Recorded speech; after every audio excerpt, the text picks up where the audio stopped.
Ministério Educação propõe orçamento adicional milhão nen, husi orçamento geral Estado Rio Rural no Resinhat. O aumento resolve problema educação e harailaran.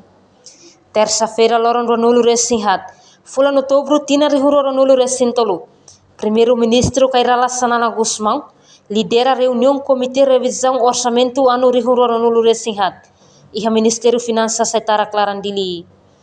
Ministra Educação Dulce de Jesus Soares Sateten. E a reunião Comitê Revisão Orçamento Geral Estado Rio Rural no Resinhat, Ministério Educação apresenta pacote fiscal. O total $100 americano milhão atau sia-sia. Mas biha foi halo exercício. Orçamento nela suficiente. Não precisa tão orçamento adicional milhão atau bele resolve salário vencimento, no bem serviço. 24 e o Ministério da Educação a me apresenta pacote fiscal de mesma forma a mim 109 milhões e a me consegue o exercício para alocar 109 milhões, mas a me precisa ter aumento adicional e o salário vencimento no nós e bem serviços e felizmente a me retantan adicional 6 milhões para tu cobre o salário vencimento ou bem serviços.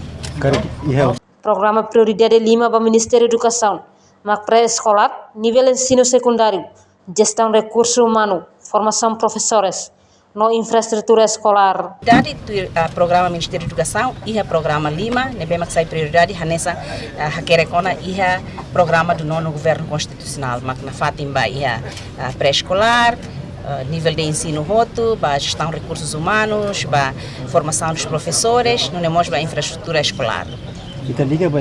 Na FATIM, construir na FATIM escola, tuir necessidade também horas general que tu pode ter que precisa e atinan de maneira e precisa hari tan salas de aulas rihun e da resin. Então a halo faseadamente e agora dará que tan ia 5 milhões para tu bel halo construção escola e mos ami sei lá ami mos ia área construção nia ami mos se foca ba projeto ser bem em andamento, mas bem Ministério da Educação e tan orçamento se doador sira a tu bel continua apoia halo construção. Entretanto, o objetivo do Ministério da Educação uso orçamental adicional atualmente professor Tolonolo da Escola Café, nebe cooperação entre Ministério da Educação no governo Portugal.